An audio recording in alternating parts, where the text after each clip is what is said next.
Sup everybody, I'm Joshua Orro, the Mustang Prince, and welcome to Mustang Prince Orro Reports. Yes, I understand that I have been falling behind, no thanks to my alleged parents pressuring me, and the fact that I have a few more weeks until I go into a 26-month-long coma. Anyway, what do I have in mind for this belated Thanksgiving blog? It's been quite a long time since I got to talk about the Land Before Time franchise. Over the course of my series, I've only got to share my thoughts on 3 of them, which were the 1988 Don Bluth classic, where the franchise began, the 10th movie, The Great Long Neck Migration, where Littlefoot reunited with his long-lost father, Bron, and the 8th movie, The Big Freeze, where the Great Valley became covered in snow. Plus, I still remember the time years ago when Daikun and several other reviewers got to share their thoughts on each film before Journey of the Brave ever existed. Anyway, I suppose you folks are asking, what does The Land Before Time have to do with Thanksgiving? Well, the answer lies in the 3rd movie, which of course happens to be the movie that I'll be blogging today.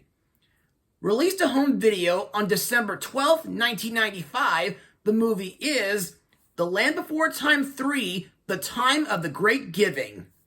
So, on for the plot of the movie. Not long after a meteorite falls near the Great Valley and blocks the water source, Littlefoot and his friends deal with a severe drought and the social conflicts that arise from resource scarcity. The situation is exacerbated by a gang of bullies and a subsequent wildfire, which forces the community to learn about cooperation and sharing in order to survive. So, what do I think of this sequel? Well, in my personal opinion, this has got to be my absolute favorite out of all the Land Before Time sequels. And to further explain what I mean, let's move on to Mustang notes. The film was directed by Roy Allen Smith, who also directed the 2nd and 4th Land Before Time films, along with the Leapfrog learning videos from 2003 to 2005. However, I feel like the worst thing that Roy has ever directed was the Family Guy episode, Mind Over Murder. Ugh, I hate that show. Plus, the script was written by Dev Ross, who wrote for several popular shows during the 1990s, like Darkwing Duck, Chip 'n Dale Rescue Rangers, The Return of Jafar, Monster High, the 2 Clifford TV shows, and The Adventures from the Book of Virtues. Plus, on November 10th, 1996, The Time of the Great Giving won an Annie Award for Best Animated Video Production, which in my opinion is a very impressive award. Also to note, and this may be a little bit off subject, but the only reviewer whom I know about who reviewed this movie before me was Brandon Nichols, aka The Hardcore Kid, whom I was this close to meeting in person while I was on vacation in Hershey, Pennsylvania with YMCA's New Horizons. Now, what are my thoughts on the animation? Well, in my opinion, while it's not on the same level as Don Bluth's style, I think the hand-drawn animation is still pretty good. Plus, there are a few scenes that are pretty intense, like the meteor shower at the beginning and the wildfire spread after a bolt of lightning hits a dry tree. Speaking of which, believe it or not, this movie helped me learn about what happens during a drought and the consequences that follow. Plus, there are a couple scenes that are, in my opinion, very quotable and funny, and I thought the battle against the Velociraptor pack was both epic and thrilling. Also, like in the first movie, I like that this sequel teaches a nice moral on working together and sharing, which is why I chose to blog this movie for the Thanksgiving weekend. And that's all I got for Mustang notes. So, let's move on to the characters and the voice actors who brought him to life. The leader of the gang, Littlefoot, is voiced by Scott McAfee, who's voiced him in the second and fourth films, and he voiced Scarecrow Jr. in The Oz Kids. To me, Littlefoot is still a modest, intelligent, playful, adventurous, and positive young Longneck, and I think he makes a great leader to the other main characters. Plus, I like that Littlefoot tries to break up any fights or arguments between others, like during the scene where he invites Hip and the other bullies to play with him and his friends during the beginning. Also, during his song, Kids Like Us, I like that Littlefoot encourages his friends to look past superficial differences in order to recognize the commonalities that connect everybody, and that the bullies could be insecure children who pretend not to be afraid or not to need friends in general, and that they need to be shown what friendship is truly about. Also to note, some of my favorite scenes involving Littlefoot is when he and the gang discover that a rock slide caused by the meteor shower must have stopped the Thundering Falls from flowing, where he leads every dinosaur through a thick smoke in order to evacuate the Great Valley, and during the climax where he, his friends, and the bullies work together to break the rock dam and free the water. Sarah is voiced again by Candace Hudson, who has voiced her ever since the first movie up until Journey Through the Mists. And believe it or not, she's voiced Matilda Mouse in the Rita Rabbit CD-ROM games. To me, while she can be pretty stubborn at times, Sarah is still a good-hearted three-horn. Plus, I like that during this sequel, Sarah is very cooperative, like during the scene where Littlefoot tells her and the others about the Thundering Falls. Also, there's a side plot where Sarah has daddy issues, which makes her very sympathetic, and I like that she believes that Littlefoot will always be her friend no matter what happens.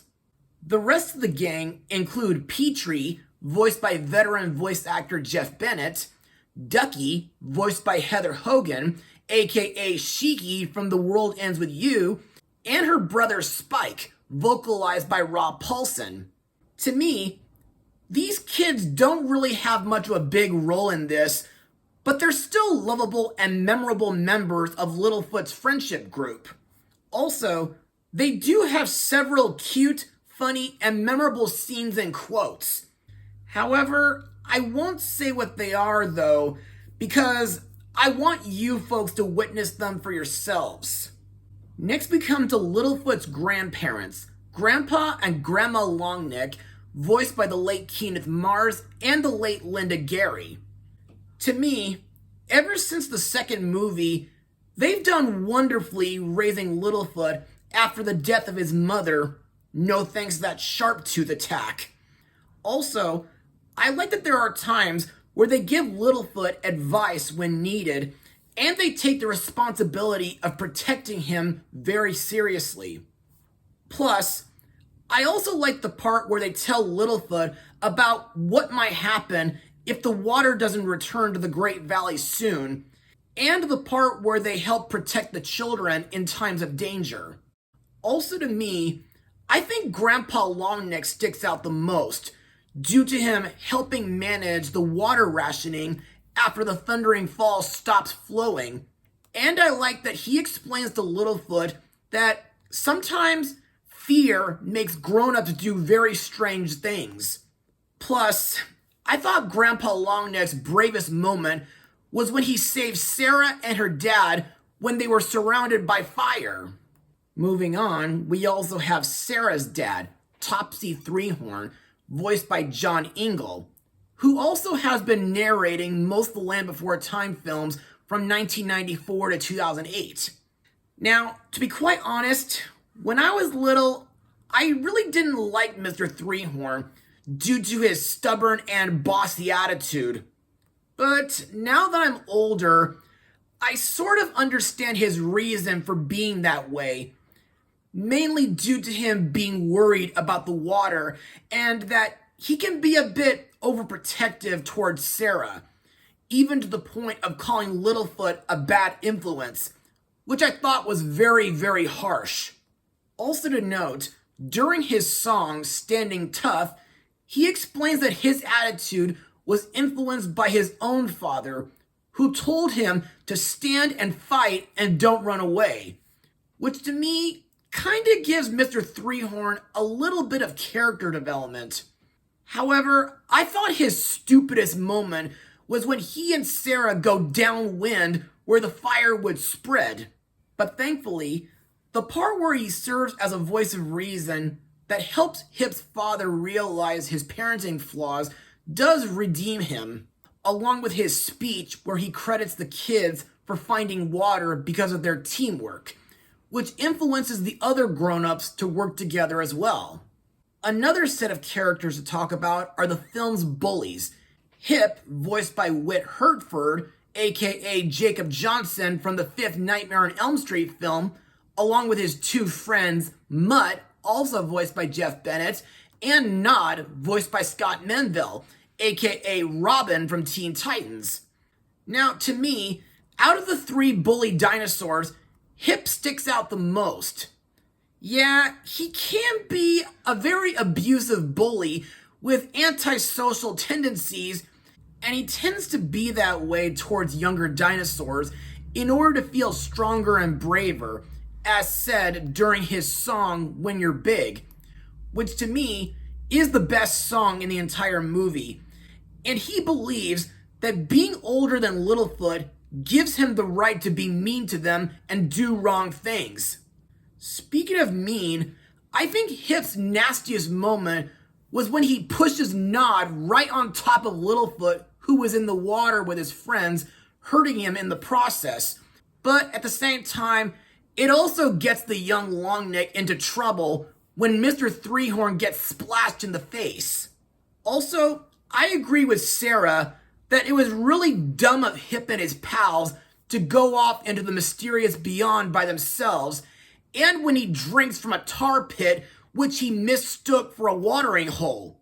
But, on the other hand, I did feel sorry for Hip when it was revealed that his real reason for being a bully is because of him being mistreated by his strict and authoritative father. And now, on to my final words. Overall, The Land Before Time 3, The Time of the Great Giving, is an excellent sequel. The animation is decent. It has a good moral regarding working together and sharing with one another, along with cooperation, preventing anger from leading to more conflict, and giving others a second chance. There are also several memorable, funny, intense, cute, and epic moments. The main characters are equally as lovable and memorable as they were in the first film, while several other characters like the bullies and Mr. Threehorn can range from idiotic jerks to a bossy sourpuss. But at least they redeem themselves nearing the end of the film, and the songs like When You're Big, Kids Like Us, or Standing Tough are pretty good. Anyway, if you folks are still Land Before Time fans or dinosaur fans in general, then be sure to give this movie a watch on this DVD set. And if you like to share it with your children, I'm sure they'll have a great time too. I give The Land Before Time 3 a 93% out of 100. Well, that's all for now.